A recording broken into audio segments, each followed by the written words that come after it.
Hello everyone, welcome back to my new blog. कैसे हैं आप सभी लोग? आशा करती हूँ कि आप सभी लोग बहुत ही बढ़िया होंगे। तो जिस तरीके से 9017 पदों पर एलटी ग्रेड की वैकेंसी आने वाली है, बोला जा रहा है जुलाई तक देखने को मिल सकता है। जो इसकी वैकेंसी है, नोटिफिकेशन है 9017 पदों के लिए, जिसमें हमारा बायोलॉजी शामिल है। 2018 तक जो पैटर्न था वो मैं आप लोगों के साथ शेयर कर रही हूँ।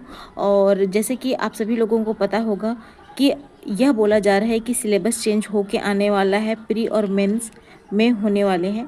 तो फिलहाल मैं जो 2018 में जिस तरीके से एलटी ग्रेड बायोलॉजी का जो पैटर्न था वह मैं आप लोगों के साथ में शेयर करी हूँ। तो उसमें जो टाइम ड्यूरेशन है वह था 2 आवर्स का। एलिजिबिलिटी जो होती है ग्रेजुएशन, जिसमें कि आपने बीएससी किया हो जूलॉजी, बॉटनी, केमिस्ट्री या फिर केमिस्ट्री के अलावा भी अदर सब्जेक्ट आपके पास रहे हों, और साथ में ही आपका बीएड होना चाहिए।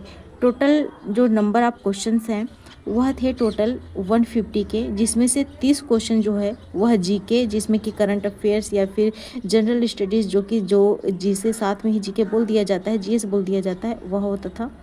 और 120 आपका सब्जेक्ट था, और इसमें निगेटिव मार्किंग भी था 1/3 का। और इसमें जो बायोलॉजी है, जिसमें कि 60 क्वेश्चन जो हैं वह बॉटनी के आते थे और 60 क्वेश्चन जूलॉजी के आते थे।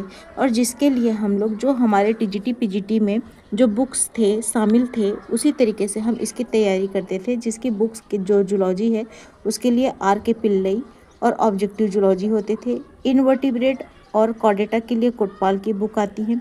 यूथ पब्लिकेशन जो कि पेपर हैं प्रीवियस ईयर्स के पब्लिकेशन का, जो पब्लिकेशन है उससे हम पढ़ाई करते थे। साथ में ही एनसीईआरटी 11-12 की हम पढ़ाई करते थे। जो बुक है, चाहे वह सीबीएसई हो चाहे एनसीईआरटी, लगभग काफ़ी चीज़ें सेम होती हैं। एनसीईआरटी अगर आप बुक प्रीफर करते हैं 11-12 की मिल जाती है तो मच बेटर। जो बुक्स है बॉटनी के लिए है कुमार मलिक बॉटनी के लिए, और इसके लिए बुक्स में जो सी पांडे जैन है, ये एक ही बुक है जो कि लोअर बॉटनी के लिए आती हैं। इसमें भी सेम यही है, यूथ जो प्रीवियस ईयर है उनके क्वेश्चन पेपर का सेट आता है यूथ पब्लिकेशन से। और साथ में ही बॉटनी के लिए एमपी कौशिक की बुक बहुत ही बढ़िया होती हैं, और इसमें भी एनसीईआरटी या सीबीएसई 11-12 मस्ट है। तो इस तरीके से हम तैयारी करते थे, और तैयारी इसी में से ही होने वाली है। और इसके अलावा अगर जो भी चेंजेस आते हैं वह देखा जाएगा कि किस तरीके से चेंजेस आते हैं।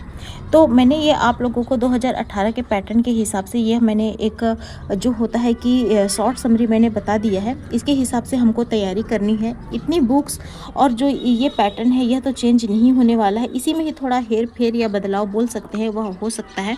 अब देखते हैं कि नोटिफिकेशन वैकेंसी कब तक आती हैं। और बोला जाता है ना दोस्तों कि काफ़ी मेरे पास ये कमेंट आ रहे थे कि एक तरफ तो बेसिक्स के जो स्कूल है वह बंद करने में लगे हुए हैं, और तो हम कैसे यकीन करें कि न्यू टीजीटी पीजीटी है वह आएगा या एलटी ग्रेड की वैकेंसी आएगी। तो देखिए फ्रेंड, इतना सारे धरना प्रदर्शन हो रहे हैं जगह जगह, स्कूलों का भी मर्जर का है। केवल ये एक स्टेट की बात नहीं, ये पूरा ऑल इंडिया में यह चल रहा है दोस्तों। और बोला जाता है ना, जिसकी लाठी उसकी भैंस वाली कहावत लग रही है कि जैसी सरकार है, जिसकी सरकार है, उनकी ही मनमानी है, कुछ कहा नहीं जा सकता। लेकिन यह है कि हम एक स्टूडेंट हैं, एस्पिरेंट्स हैं, और हमको तैयारी करती रहनी है ना। आप लोगों के ये कमेंट आए थे कि बहुत दुविधा वाली स्थिति है, तैयारी करें कि छोड़ दें या दूसरे साइड में हम शिफ्ट कर लें, स्विच कर लें। तो हमको तैयारी करते रहनी है, जो हमारा सिलेबस है मजबूत है वह करते रहना है। अगर इसके साथ में अगर आप कुछ और का भी एग्ज़ाम का तैयारी करना चाहते हैं तो वह भी आप कर सकते हैं, क्योंकि हम छोटे बच्चे नहीं हैं। हमारी समझ है कि हम कितना सब्जेक्ट या कितना सारी जो है चीज़ें हम अपने माइंड में कैरी कर सकते हैं, यह हम पर डिपेंड करता है। केवल मोटिवेशन के लिए केवल एक राह होता है कि हमको केवल पढ़ाई स्टार्ट कर देनी है, सही डायरेक्शन की ओर करनी पड़ेगी।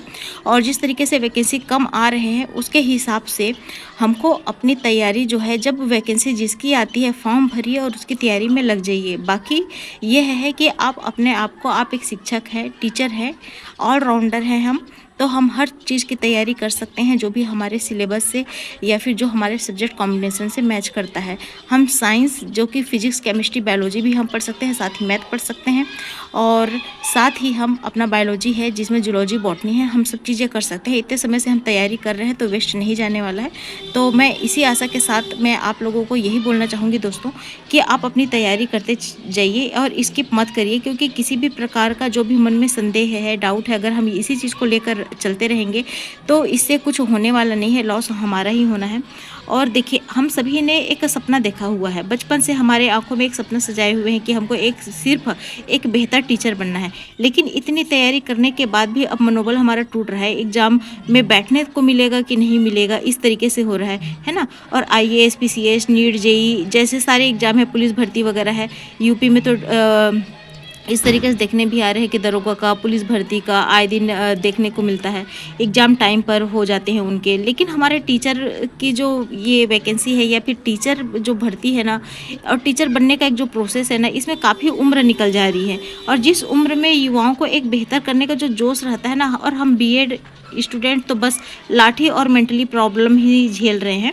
और एक उम्र के बाद जब जॉब मिलती भी है फिर भी लोग कहते हैं टीचर ही तो बने हैं ना। तो हमको टीचर ही बनना है और इस तरीके से लोगों के जो डीमोटिवेशन या फिर निगेटिव थॉट्स हैं, इनसे दूर रहना है और केवल अपनी पढ़ाई करना है, अपनी मंजिल को पा लेना है। लोगों के बहकावे में आना नहीं है, हमको अपनी मंजिल पा लेनी है। और आप लोग अपनी तैयारी करते रहिए, है ना। और बिल्कुल भी स्किप नहीं करिए, छोड़िए नहीं, तैयारी करते रहिए, डट कर तैयारी करिए। हो सकता है कि सडनली से आए एग्ज़ाम और चला जाए और पता भी न चले और हम वहीं के वहीं रह जाएं। इसीलिए ही तैयारी करते रहिए, क्योंकि रीस्टार्ट रीस्टार्ट रीस्टार्ट। क्योंकि आज ही मैंने एक बोलना चाहिए, अगर आप एक रियल मोटिवेशन चाहते हैं और अगर आपके मन में किसी भी प्रकार का जो डाउट, संदेह चल रहा है ना, तो आप एक बार ना 12th फेल मूवी ज़रूर देखिएगा। इससे इतना मोटिवेशन मिलेगा कि आपको समझ भी नहीं आएगा कि आखिर यह हमारे रियल लाइफ से जुड़ी हुई है और हमको भी अपने लाइफ में रीस्टार्ट करने से पीछे नहीं हटना है। तो दोस्तों, आज के लिए इतना ही। Thanks for watching. और एक चीज़ और कि जो ये थोड़ा डिस्टर्बेंस आ रहे हैं, क्योंकि बच्चे जो है मेरे घर के साइड में बहुत सारे बच्चे हैं, खेलते वेलते रहते हैं। तो कोई बात नहीं, मैं अपना काम कर रही हूँ, वो अपना काम कर रहे हैं और हम सभी अपना काम करेंगे, रीस्टार्ट आवर लाइफ। और हमको स्टार्ट करना है, पढ़ाई करनी है। धन्यवाद।